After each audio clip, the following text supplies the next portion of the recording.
Creo que todos los argentinos tienen un pueblo.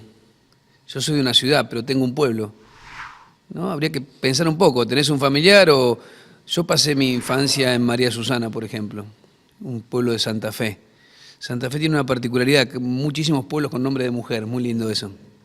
María Susana, y creo que pasé los mejores momentos de mi vida en un pueblo. Aprendí a andar en bicicleta, la libertad que te da un pueblo no te la da, no te la da una ciudad. Y pensaba en esto cuando venía para acá, tardé 45 minutos en hacer 40 cuadras, ¿no? Una cosa así. Y es una de las cosas que más me molestan de Buenos Aires, hace 17 años que vivo en Buenos Aires, y las cosas que más me molestan son el tránsito, ¿no? El tráfico de la ciudad y la basura. Creo que son las dos cosas que más me irritan de la ciudad. Digo, me encanta Buenos Aires, de hecho me quedé a vivir acá, me maravilla todo el tiempo, soy un gran consumidor además de arte y de cultura, y esta ciudad es una cosa increíble, ¿no? Todos los días hay algo nuevo para ver, algo para hacer. Pero pensaba en eso, ¿por qué vivimos tan mal? ¿Por qué elegimos de pronto vivir mal cuando yo pensaba eso y cuando venía para acá y pensaba en el tema, ¿no? Digo, cuando yo podría estar en María Susana, por ejemplo, y no estar aquí? Bueno, hay múltiples razones, obviamente, hay razones personales para irse, y razones personales para quedarse. A mí lo que me hace ruido, y creo que es uno de los grandes problemas de la Argentina en cuanto a la migración interna, es cuando la decisión de irse está empujada por la necesidad, ¿no? Cuando no tenés alternativa, cuando no podés elegir quedarte en tu pueblo. Creo que ese es el kit de la cuestión, el tema central.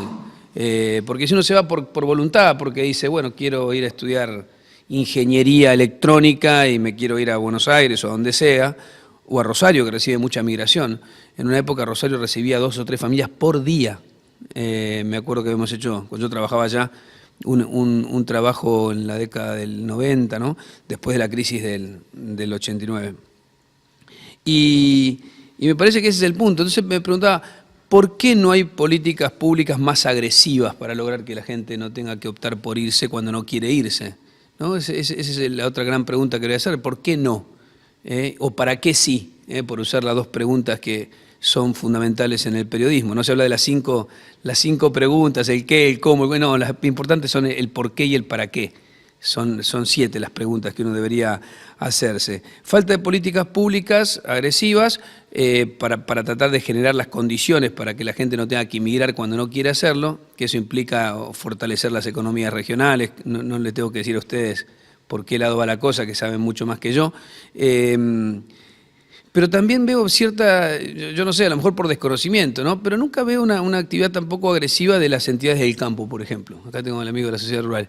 La única iniciativa de la que yo tuve conocimiento que me parecía que iba en ese sentido era la del 1.000.000 de chacras que lanzó en un momento la Federación Agraria, que también quedó en la nada.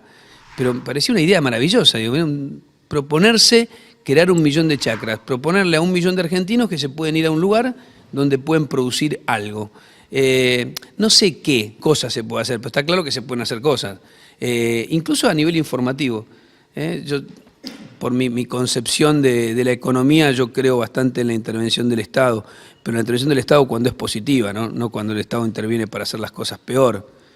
En la radio suelo darle el ejemplo cuando discutimos este tema, que digo, si en tu barrio hay inseguridad y te van a traer 5 policías más iguales a los que tenés, que negocian con los narcos, que pagan coimas, mejor que no te traigan 5 policías más, que te traigan uno bueno. Entonces el tema no es más Estado, sino mejor Estado. Y en este tema me parece que hay clarísimamente falta de políticas públicas. Vos lo acabás de explicar claramente. Si vos en educación, salud, tecnología, infraestructura tenés problemas, es muy probable que la persona que vive en ese marco se quiera ir. No hay tutía, realmente tiene que ser una opción. Se quedan más en los pueblos de Santa Fe o de Córdoba o de Buenos Aires porque esas cosas están.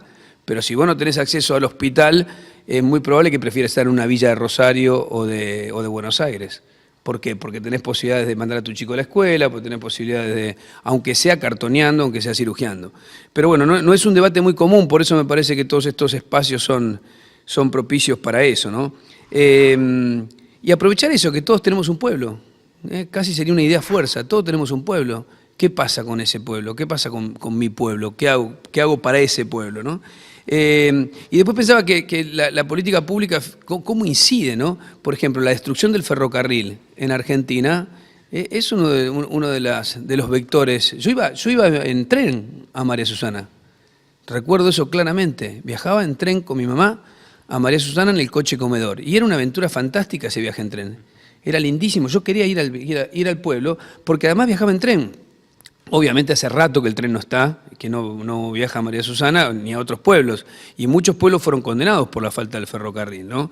Y eso también tiene que ver con las políticas públicas. Nada, no mucho más que advertir esto. Recordaba también, cuando te escuchaba hablar, me acordé de un libro. Yo estuve en España un tiempo viviendo y había unos amigos míos que en España también tienen mucho arraigo con los pueblos. La mayoría de la gente que vive en Madrid dice vamos al pueblo el fin de semana o pasan las fiestas en el pueblo. Y me acuerdo que en ese momento había toda una campaña también para tratar de salvar pueblos en España. Había 800 pueblos en peligro. En el medio de eso un amigo me regaló un libro extraordinario, no se ha editado nunca en Argentina, de Alfonso Zapater, que se llama El pueblo que se vendió. Y justamente es la historia de un pueblo. Él le pone un nombre de ficción al pueblo, pero está basado en su pueblo, que es un pueblo era de 800 habitantes, 900 habitantes, que cerró, decían, porque lo compraban. Los pueblos esos los terminaba comprando algún empresario para hacer un complejo hotelero o para hacer una finca. Y él cuenta la historia del pueblo este que se vende, los pocos habitantes que quedan, agarran la plata y se van, y uno de los habitantes del pueblo se queda en el pueblo trabajando para esta persona. Y toda la historia del libro se basa en la tía, una viejita de este personaje, que quiere que le devuelvan al marido, que está dentro de la finca porque está en el cementerio se vendió también. Entonces el chico lo que hace es ir entregándole el cuerpo del marido parte por parte, hueso por hueso. Esa es la historia que atraviesa el libro. Pero claro, tiene una potencia metafórica eso, ¿no?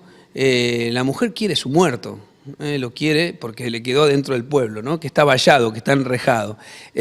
Siempre me acuerdo de esa historia. ¿Cómo hacer para que no tengamos que dejar los muertos y tengamos que recuperarlos pedazo por pedazo? Me parece que es clave entonces el por qué, clave el para qué, y quizás presionar desde los lugares donde estamos para lograr esas políticas públicas, ¿no? Porque es como que no registráramos la causa del problema. Es raro cuando hablamos de la marginalidad, del aumento de la villa miseria, del aumento de la pobreza en las grandes ciudades, es como que no miramos por qué ocurre eso. Es así de simple, porque la gente se tiene que ir y no porque decide irse. Yo creo que decidir irse es un dato de libertad, de voluntad, de búsqueda de horizontes, pero cuando eso no ocurre, me parece que es gravísimo y implica un montón de situaciones que tienen que ver con la mala calidad de vida que empezamos a tener todos en las grandes ciudades. Así que me parece que es un aporte importante estos espacios, hay que ver de qué manera le damos visibilidad. Yo ahora me quedo con lo del 1.000.000 de chacras y me da cierta vergüenza profesional decir, ni siquiera sé qué pasó, no me preocupé por saber qué pasó, me pareció una idea extraordinaria, hice un par de notas hace años, no sé qué pasó con eso. O a lo mejor estoy siendo injusto con las entidades que representan a las producciones en el campo, porque no sé, capaz que están haciendo cosas, yo no las veo, no las conozco, más allá de las iniciativas que mencionaba recién el amigo sobre la pobreza, que sí sé de qué se trata. Y me sigo preguntando por qué desde el Estado no se trabaja sobre este tema, por qué no se informa. Es lo mismo que lo de las universidades, que me pone verde. Digo, ¿por qué no le dicen a los chicos que estudiar periodismo es una estupidez? Porque sobran, porque no hay salida laboral, pero no obligarlos a que no estudien, avisarles. ¿Por qué no avisarles que hacen falta enfermeros? ¿Por qué no avisarles que hacen falta... Bueno, con el campo lo mismo, ¿por qué no avisarles? Miren muchachos, en tales lugares de la Argentina hay tierras al metro cuadrado 10 veces menos que en Buenos Aires. No sé, hay muchas cosas para hacer, se hace muy poco y hay que tener claro el por qué no se hacen y el para qué sí habría que hacerlas.